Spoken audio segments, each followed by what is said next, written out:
digital marketing is one of the best ways that you can attract clients while you sleep. And in this video, I'm going to break down a few tools that you can use along with the help of AI to really leverage your business and make sure you can destroy your competition so that you stand out on top. Now, I've spent the last 7 years helping brands with their digital marketing, and that's what's enabled us to grow our production company from a desk in my parents' living room all the way through to a full-size production company with a studio, a team of people working on amazing projects all over the world.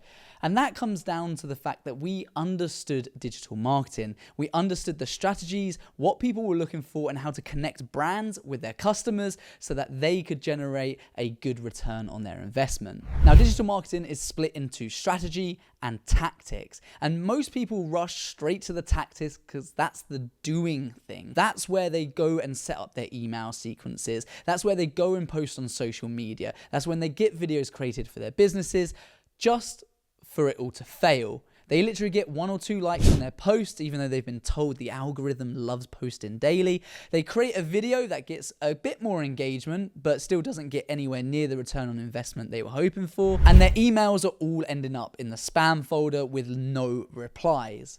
And that's because they've skipped the most important part, which is the digital marketing strategy. Now, if you were a football player, you wouldn't go out on the pitch and just make it up and work it out when you got there. You would want some kind of strategy in place so that you knew that when you get the ball in this position or whatever, that you would be able to score. But yet when it comes to business, people forget the thought process part because they'd much rather be doing the kind of action stuff because it feels like they're moving forward. So what makes this digital marketing strategy so great is it's made up of 7 pieces. That's what makes up the entirety of this puzzle. And the first piece of that puzzle is understanding the purpose. Before you post anything, before you create any content, or before you do any marketing, why? Why do you think that this is going to solve that problem? And more importantly, what message are you trying to get across? Businesses, when they're in their infancy or have not a lot of money to spend, will typically try and have a really broad message to appeal to more people. They'll have lots of call to actions. It might be trying to guide them through to the website or trying to get a phone call or email us. And actually, what we found in our experience working with a whole range of clients from small to large is that if you can just pick one message, one focus point, one thing you want that person to do when they've interacted or seen your, let's say, social media post in this case, then just focus on that one thing. And that often for most people is visiting the website. Because then visiting the website, they can start to get more of an understanding of what it is that you do before they then make an inquiry. And once you've got a grasp on what it is that you want to benefit from this one particular strategy, now that strategy as a whole might be to generate more engagement, or your strategy as a whole might be to generate more sales. And you can have multiple strategies for different parts of your business, but for this, you should be focused on just one thing and build one strategy around this one end result. That's how we're going to measure the success. Once you've got that, it's about taking that purpose and working out who are you trying to connect it to. Are we selling ice cream to people who don't like ice cream? Or are we going to try and find the people that just absolutely love chocolate chip flavor ice cream? And a really simple AI tool that can help you with this is called Founder Pal. This isn't sponsored by them. I just think it's a great tool. And what it will do is it will help you generate your ideal customer persona or your user persona. So for example, let's take your business. Let's say it's ours, right? Video production. And our target audience for this particular digital marketing campaign is going to be secondhand car sales.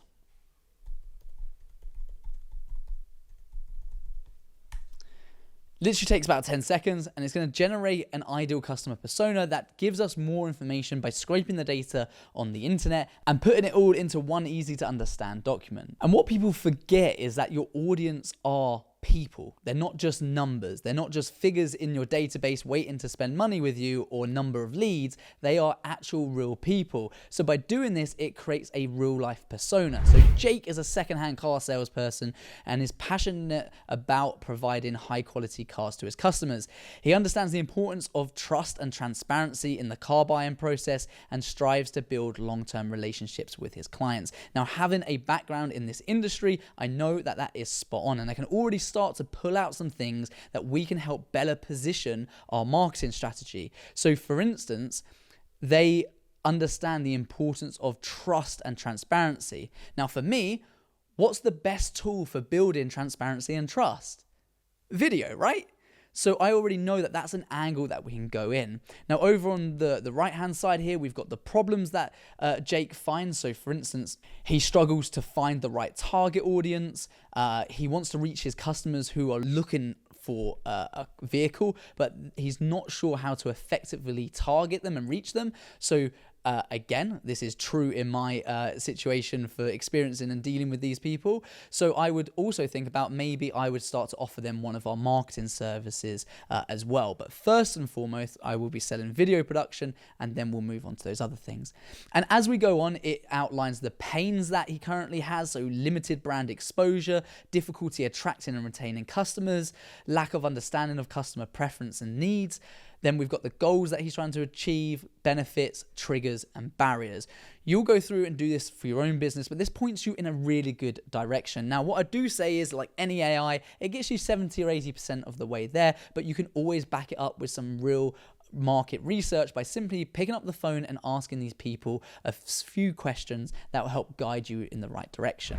Now, by this point, you're already 90% ahead of most people who just start marketing or posting stuff on social media without any particular strategy behind it. But there's one thing that's going to make you come across completely as you didn't intend, as a horrible business that people don't want to work with. And this comes down to tone of voice. Just in the same way as businesses often mistaken their customers for numbers, we often forget that we are humans too.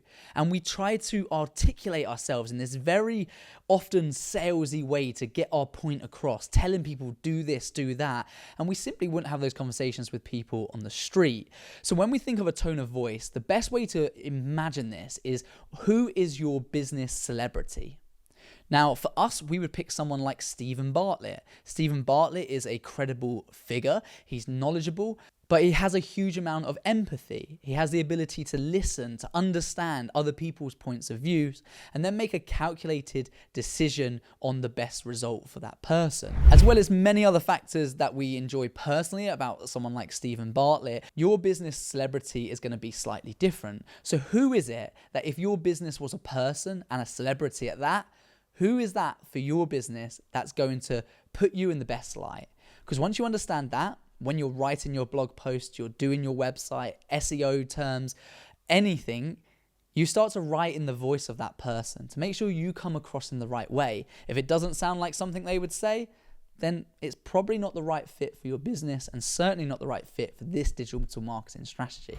We all start a business because we have a dream vision in mind, and it's important that we attract people into our business, customers and staff members, that also share that same vision. Otherwise, it's just not going to work, or you're not going to be happy turning up to work every day. If we just wanted to produce, let's say, car videos, but we spend all of our time doing candle videos for small businesses, then quite simply, after a period of time, it's not going to become enjoyable, and we're not going to enjoy coming to work. And that's such an important factor that I live by, is you have to enjoy what you're doing. There's a really key point that I'll come back to later in this video, and that's the main reason why you can do all of this and then the customer never picks up the phone to you or never sends you an email. But before we get to that, something that you can start to implement right now is just simple market research with your existing clients. And if you don't have any clients, then you can quite simply ask businesses where you are in that niche or that type of work that you want to be doing. But most of you will have clients already. And the best thing to do is just to ring them up and ask them some questions. Ask them, what did they like about working with you? What didn't they like about working with you? Have they had any experiences in the past of working with, let's say, other video production companies? And if so, what was that like? Also understanding the more detailed questions like, what Netflix series are you watching at the moment? Or where, if you were going to go on holiday anywhere, where would it be? There will be similarities between your target audience and your ideal customer personas that will help you understand them a little bit better too. Now, not everyone will want to go to the same destination, but if they're all going on adventurous exploring trips, then that might be something that resonates with your business or not. And having this information is just so powerful that those who don't have it are the ones that often skip this stage because it's not the doing stuff, it's the thinking stuff, and actually then don't have any results and wonder why it just simply didn't work. An ethical way that you can capitalize on your competition's mishaps is to look at your competitors and actually look at the reviews they're getting. Read the good ones and read the bad ones to understand where they went wrong and understand what they're doing well to help you understand your position in that marketplace. Which leads me really nicely onto the next piece of the puzzle, which is competition analysis. This is single-handedly one of the biggest things that transformed our business. And it's crazy. We had just never thought about doing this before. And when we did it, it made such a big, obvious difference to our business. Sometimes we lose track by just having our head in the sand, doing the day-to-day run-ins of the business, that we forget to look up and make sure we're going in the right direction. So something that every one of you can do is pick 5 of your competitors or people who you aspire to be like and analyze them. Look at what they're saying on their website. What terminology are they using?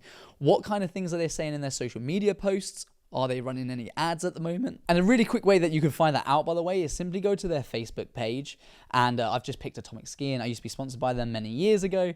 And go to the About section, click on Page Transparency, and then you can see it says this page is currently running ads.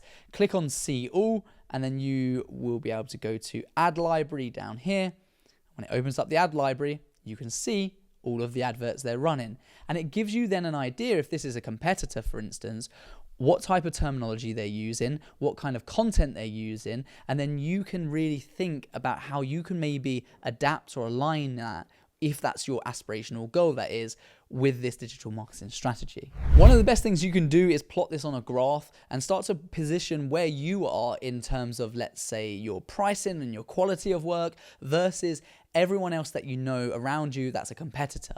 If you're the least expensive but best quality, then that's a bad place to be in. You should probably put up your prices, right? If you're the highest charging but the lowest quality, that's maybe why you're not getting any work. Now, I did say that you can do all of this stuff, and there's one thing that when clients read your email or they look at your social media post or your social media page that they're gonna do, and this will stop them dead in their tracks, and that is your external brand. So if you put out a bold post full of color to attract a bold type of client, let's say, they then click on that post or watch that video, and it says something like, take a look at a website for, to get this offer or whatever it is, but you're pushing them through to the website in this example. And they visit your website. Your website has got no bold colors, no examples of your work. It's very text heavy, not image heavy. There's going to be a huge disconnect. And we've already established that trustworthiness and transparency all comes from this psychological journey of making sure everything's consistent and stays the same and it's all in line. If it feels odd and doesn't feel right, people will go with that instinct and they won't think it's worth the risk. So ensuring that that external brand has consistency throughout it is a huge factor where businesses fall short. So find a font that works with your brand, works with that target audience, fits in with that tone of voice, go with that. Find some colors, maybe a list of maybe 3 primary colors, and then maybe some secondary colors that you can use across all of your print media or through your email footers on your website. And again, making sure that you go back up the list that we've just gone through and make sure it fits in with each one of those points so that you've just got the best chance of success. Now, if Barbie changed all of their branding to blue all of a sudden, it would feel weird, right? It would feel odd because that's not the stereotypical targeting that they've gone with. They've chosen pink, traditionally a girl's color, to appeal to women or to appeal to girls.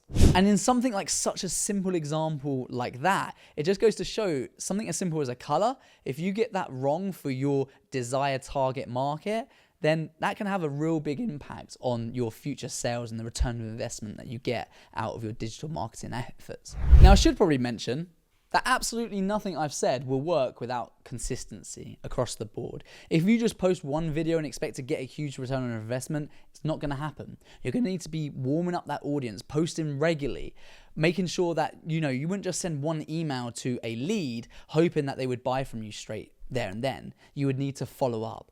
This digital marketing strategy needs to have consistency, and the best thing to do that is to get a calendar and start to make some dates and entries so that you can keep yourself accountable and keep on top of all the things that you're doing.